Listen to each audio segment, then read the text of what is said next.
बहुत पुराने समय की बात है। एक बहुत गरीब औरत ने एक सुंदर बेटे को जन्म दिया। बच्चे के हाथ में नीले रंग का बड़ा दाग था, जो पंडितों के अनुसार उसे भाग्यवान बना रहा था। उनके जन्म के साथ ही उस गांव के ज्ञानी पंडितों ने भविष्यवाणी की कि बच्चा 14 साल की उम्र में एक राजकुमारी से विवाह करेगा, खुद राज करेगा। एक दिन ऐसा ही हुआ कि एक राजा शिकार खेलते हुए रास्ता भूलकर उसी गाँव में आया जहाँ उस बालक का जन्म हुआ था। गाँव वालों ने उसे राजा को पहचाना नहीं, क्योंकि उन लोगों ने कभी उसे देखा ही नहीं था। गांव के एक बूढ़े ने बातों बातों में राजा को बताया कि कुछ दिनों पहले इस गांव में एक ऐसे बच्चे पैदा हुआ है जो 14 साल की अवस्था में इस राज्य का राजा की लड़की से विवाह करेगा। राजा को यह बात सुनकर बहुत गुस्सा आया, क्योंकि कुछ दिन पहले उनके घर में एक बेटी का जन्म हुआ था। राजा वैसे ही बहुत घमंडी और कठोर हृदय का व्यक्ति था। राजा ने सोचा कि क्यों ना मैं उस गरीब औरत के कुछ धन देकर इस बच्चे को इससे ले लूं और इसका काम तमाम कर दूं, तो ना ही ये भाग्यवान बच्चा रहेगा और ना ही मेरी राजकुमारी से विवाह कर पाएगा।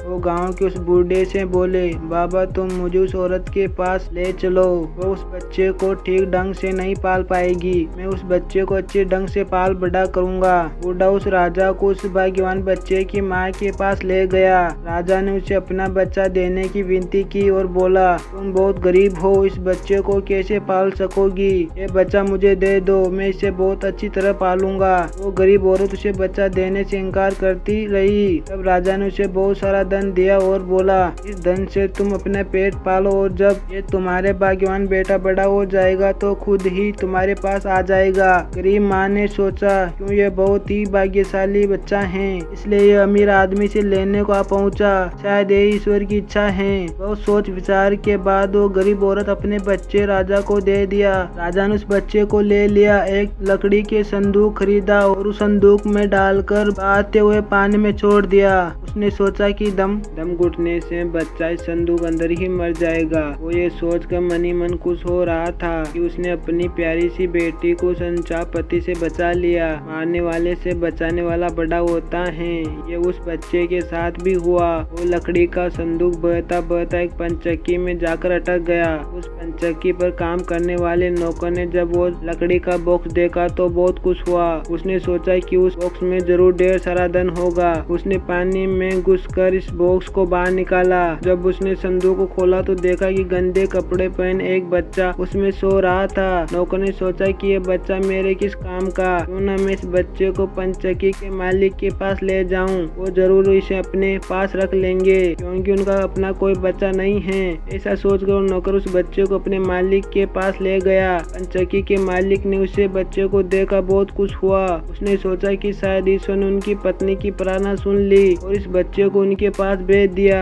उन दोनों पति पत्नी ने बड़े प्यार और लगन से उस बच्चे की पालना शुरू किया। जैसे जैसे वो बच्चा बड़ा होता गया, उनके चेहरे पर तेज आता गया। उसे कोई भी देखता तो देखता ही रह जाता। एक दिन एक घटना ऐसी हुई जिसने उस बच्चे के जन्म के समय की भविष्यवाणी सच सिद्ध कर दी। राजा किसी काम से उसी रास्ते से बाहर जा रहा था जिस रास्ते पर वो पंचक्की थी। रास्ते में अचानक बहुत बड़ा तूफान आ गया तो राजा को उसी पंचक्की के पास रुकना पड़ा। राजा ने उस सुंदर युवक को दुकान पर बैठा देखा तो उसने पंचक्की के मालिक से पूछा, ये तुम्हारा बेटा है? ये तो बहुत ही सुंदर है। पंचक्की के मालिक बोला, ये मेरा बेटा ही है, क्योंकि हमने इसे पाल पोस कर बड़ा किया है। आज से करीब 14 साल पहले ये बच्चा मैं एक लकड़ी के संदूक में मिला था। राजा को पुरानी बातें एकदम ताजा हो गई। उसने चक्की के मालिक की बात सुनकर बहुत आश्चर्य हुआ कि वो बच्चा जिसे वो अब तक मरा हुआ समझ रहा था अभी तक जिंदा है। उसने उसे लड़के को खत्म करने के तरीके फिर सोची। वो पंचक्की के मालिक से बोला, क्या आप इस लड़के को मेरा एक काम करने की आज्ञा दे सकते हैं? मैं रानी के पास एक पत्र भिजवाना चाहता हूँ। ये पत्र बहुत ही जरूरी है। मैं इस काम के लिए सोने के 2 सिक्के दूंगा। लड़के ने फौरन हाँ कर दी और चक्की के मालिक भी उससे भेजने के लिए तैयार हो गया। राजा ने झट से अपनी रानी को एक पत्र लिखा। उसमें लिखा, जैसे ये लड़का तुम्हारे पास मेरा ये पत्र लेकर पहुँचे तुम इसे मरवा देना और महल से दूर दफना भी देना। ये सब कुछ मेरे वापस आने से पहले ही हो जाना चाहिए। इतना लिखने के बाद उसने मधुबन पत्र को उस लड़के को दे दिया। लड़का उस पत्र को लेकर राजमहल की ओर चल दिया। वो आज तक अपने घर से कहाँ बहुत दूर नहीं गया था, अतः राजमहल का रास्ता नहीं ढूंढ सका। वो जंगल में भटकने लगा। शाम ढल चुकी थी। तभी अंधेरे में उसे दूर से रोशनी आती दिखाई दी। वो दौड़कर उस रोशनी की तरफ गया तो देखा कि वहाँ पर एक छोटा सा कच्चा घर था। घर में कोई दरवाजा नहीं था। जब वो उस घर में घुसा तो उसने देखा कि एक बूढ़ी औरत आग जलाए बिल्कुल अकेली बैठी है। वो औरत उस लड़के को अपने सामने देखकर डर गई। उसने लड़के से पूछा, बेटा तू कहाँ से आ रहा है और तुम्हें कहाँ जाना है? लड़के ने जवाब दिया, मैं पास ही के गांव की पंचक्की से आ रहा हूँ और मैं रानी माँ को यह खत देने जा रहा हूँ, पर मैं इस जंगल में अपना रास्ता भूल गया। रास्ता ढूंढते ढूंढते शाम हो गई। अंधेरे में मुझे एक घर दिखाई दिया, इसलिए मैं रात गुजारने के लिए यहाँ आ गया। उसने बूढ़ी औरत को उस लड़के पर बहुत दया आई, क्योंकि वो डाकुओं का ठहरने की जगह थी और वो बूढ़ी औरत उन डाकुओं की नौकरानी थी। उसे डर था कि अगर डाकुओं को उसे देख लिया तो उसे मार डालेंगे। लड़के को यह जानकर पहले तो बहुत डर लगा कि वो डाकुओं के घर में घुस गया, पर अंधेरे में कहीं और जाना भी आसान काम नहीं था और दिन भर चलते रहने के कारण वो बहुत थक चुका था। तो उसने बहुत जोर से नींद आ रही थी। उस बूढ़ी औरत ने कहने पर घर के कोने में चुपचाप जमीन पर सो गया। आधी रात के बाद जब डाकू उस घर में आए तो किसी और को अपने घर में सोता देखकर अपनी नौकरानी पर बहुत गुस्सा करने लगे। बूढ़ी नौकरानी ने उन्हें सारी बात बता दी और वो चिट्ठी डाकुओं के सरदार के हाथ में रख दी जो उस लड़के ने उसे दी थी। राजा की मोहर देखकर उस डाकुओं को उस चिट्ठी पर शक हुआ। सरदार ने बड़ी सावधानी से चिट्ठी को खोलकर पढ़ा तो सोते हुए उस लड़के पर उसे बहुत तरस आया। उस चिट्ठी को फाड़ दिया और एक दूसरी चिट्ठी उसमें रख दी। उस चिट्ठी में लिखा था, जैसे ये लड़का राजमहल में पहुँचे तुम इसे लड़के से अपनी राजकुमारी का विवाह कर देना। ये काम मेरे वापस आने से पहले ही पूरा हो जाना चाहिए। एक खत उन्हें उस लड़के के सामने रख दिया और सुबह होने से पहले ही डाकू वहाँ से चले गए। सुबह जब वो लड़का सोकर उठा तो उस बूढ़ी ने उसे कुछ जलपान करवाया। फिर वो लड़का राजमहल की ओर चल पड़ा। राजमहल पहुंचकर उसने वो खत रानी माँ तक पहुंचा दिया। रानी ने जब खत पढ़ा तो उसे बड़ा आश्चर्य हुआ कि राजा ने कैसी आज्ञा दी है, एक अनजान लड़के से वो अपनी राजकुमारी का विवाह कर दे। खत पर राजा की मोहर लगी हुई थी, अतः यह कोई धोखा भी नहीं हो सकता। राजा के वापस आने से पहले ही उसे अपनी बेटी का विवाह इस लड़के से करवाना था। रानी ने लड़के को अपने पास बुलाया। उसका बोला बाला और सुंदर चेहरा उसे बहुत पसंद आया। उसने अगले ही दिन उससे अपनी बेटी का विवाह करवा दिया। लड़का राजकुमारी के साथ उसी महल में रहने लगा। कुछ महीने बाद राजा वापस राजमहल आया तो उसे लड़के के बारे में जानने की बहुत उत्साही था, पर उसे जब यह पता चला कि रानी ने राजकुमारी का विवाह उसी लड़के से करवा दिया है तो उसे बहुत गुस्सा आया। इस बात को वो नहीं होना देना चाहता था। उसकी पत्नी ने वैसा ही कर दिया। उसने अपनी पत्नी से खत मंगवाया। राजा ने उसमें उस लड़के की राजकुमारी की विवाह की बात लिखी देखकर हतप्रभ रह गया। उसने लड़के पर शक हुआ कि वो पढ़ा लिखा है, जरूर रास्ते में खत बदल दिया होगा।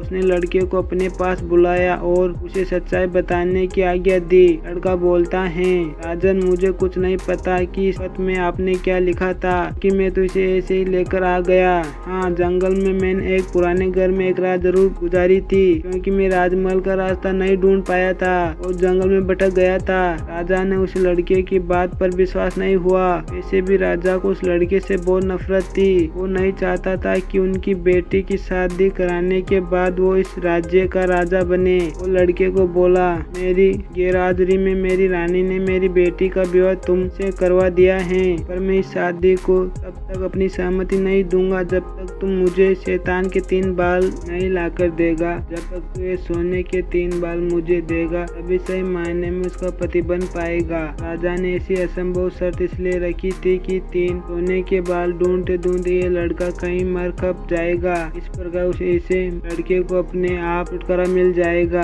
अब लड़के के आगे राजा की आज्ञा का पालना करने के अलावा कोई रास्ता नहीं था, क्योंकि अगर वो राजा की आज्ञा का उल्लंघन करेगा तो भी राजा उसे मरवा देगा। उससे अच्छा है कि वो जाकर ढूंढने पर शायद उसे 3 सोने के बाल लाने में सफल हो जाए। तो अगले दिन मुंह अंधेरी रास्ते में सोने के बाल ढूंढने निकल पड़ा। चलते चलते वो एक बड़े शहर में पहुंचा। शहर की सीमा पर एक बड़ा सा गेट था, जिस पर हथियारबंद सिपाही पहरे दे रहे थे। सिपाही ने उसी लड़के से पूछा, यहाँ तुम्हारा क्या काम है? क्या तुम कुछ समझते हो जानते हो? लड़का बोला, मैं सब कुछ समझता और जानता हूँ। सिपाही बोला, अगर तुम सब कुछ जानते हो तो हम पर भी एक मेहरबानी करो, हमें तुम्हें भी बताओ कि शहर की सीमा पर जो कुआं है, पहले उसमें मीठा पानी निकलता था, पर अब इसमें पानी ही नहीं है, ये सूख गया। क्यों?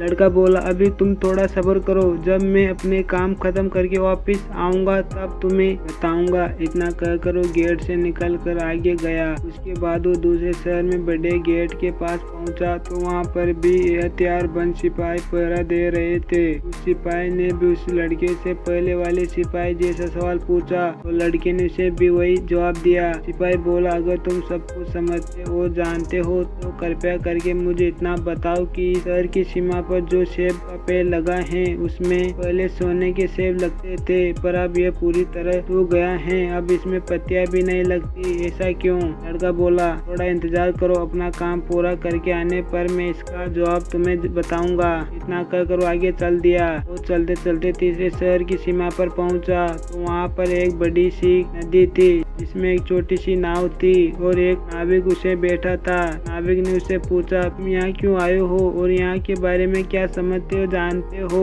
लड़का बोला, सब कुछ समझता और जानता हूँ। नाविक बोला, अगर तुम सब कुछ समझते हो जानते हो तो कृपया करके मुझे बताओ कि आने जाने के इस काम से मुझे छुटकारा कैसे मिलेगा? लड़का बोला, इस सवाल का जवाब मेरे वापस आने पर तुम्हें जरूर मिलेगा, पर पहले मुझे नदी पार करवाओ। नाविक ने उसे अपनी नाव पर बैठाकर दूसरे किनारे पर छोड़ दिया। जैसे वो नदी को दूसरे किनारे पर गया उसे वहाँ नीचे को और जाने वाला कच्चा अंधेरा सा रास्ता दिखाई दिया। वो उस रास्ते पर चल पड़ा। काफी नीचे पहुँचने पर उसे एक बूढ़ी औरत आंगन में बैठी हुई दिखाई पड़ी। जैसे उसने उस घर में प्रवेश किया तो उस बूढ़ी औरत ने उसे पूछा, अरे बच्चे तुम कौन हो? यहाँ पर क्यों आया है? तुझे पता नहीं है कि यहाँ पर शैतान रहता है? लड़का बोला, मैं ठीक जगह पर आया हूँ, अब मेरी सहायता करो, मुझे शैतान के सिर के 3 सोने के बाल चाहिए, नहीं तो मुझे मेरी पत्नी वापस नहीं मिलेगी। बूढ़ी औरत बोली, बेटा ये तो तेरी बहुत बड़ी मांग है,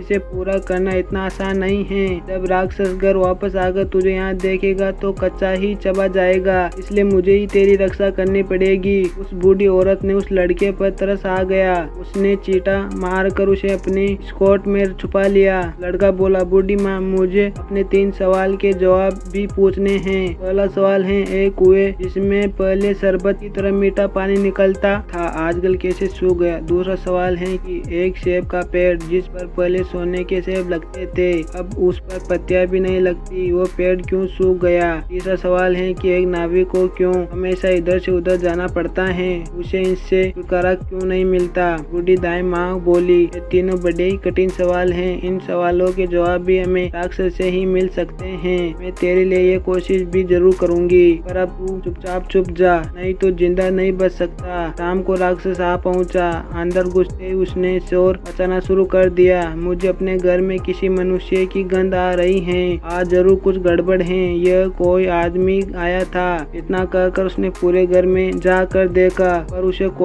कोई भी मनुष्य नहीं मिला। उसकी दाई माँ ने उस पर गुस्सा करने लगी और बोली, अभी कुछ देर पहले ही तो मैंने पूरा घर साफ किया है, मुझे तो यहाँ कोई मनुष्य नहीं दिखाई दिया, लगता है तेरी नाक में मानव गंध घुस गई है, चुपचाप आराम से बैठ और भोजन कर। राक्षस को जब कोई मनुष्य नहीं मिला तो उसने अपनी दाई माँ की बात पर विश्वास करना पड़ा और चुपचाप खाना खाकर वहीं जमीन पर बिछी हुई बड़ी सी चटाई पर लेट गया। लेटते ही उसे नींद आ गई। उसकी दाई माँ भी उसके पास बिछी चटाई पर लेट गई, क्योंकि आज उस राक्षस के बालों के उनके सोने के 3 बाल तोड़ने थे। जब राक्षस नींद में जोर जोर से खर्राटे लेने लगा तो दाई माँ ने उसके सिर से सोने का एक बाल उखाड़ लिया। राक्षस दर्द से कर्रा उठा। ओ माँ, तू क्या कर रही है? मेरे बाल क्यों खींच रही है? दाई माँ बोली, बेटा मैंने अभी भयानक सपना देखा तो डर के मारे तेरे बाल पकड़ लिए। राक्षस बोला, ऐसा कौन सा सपना था जिसे तुम इतना डर गई? बूढ़ी दाई माँ बोली, मैंने सपने में देखा कि बाजार वाले कुएं जिसमें शरबत निकलता था अब सूखा पड़ा है, इसमें किसका कसूर है? राक्षस बोला, इसका जवाब सिवाय मेरे अलावा कोई नहीं जानता। उस कुएं के नीचे एक बड़ा सा पत्थर है और उस पत्थर के नीचे एक बड़ा सा मेंढक रहता है। अगर उस बड़े से मेंढक को मार दिया जाए तो उस कुएं में फिर से शरबत निकलना शुरू हो जाएगा। इतना कहकर राक्षस फिर से जोर जोर से खर्राटे बढ़ने लगा। ताइमान ने जब विश्वास हो गया कि राक्षस पूरी तरह सो गया है तो उसने उसके सिर से सोने का दूसरा बाल उखाड़ लिया। राक्षस फिर जोर से चीखा, ओ माँ, यह तू क्या कर रही है? दाई माँ बोली, बेटा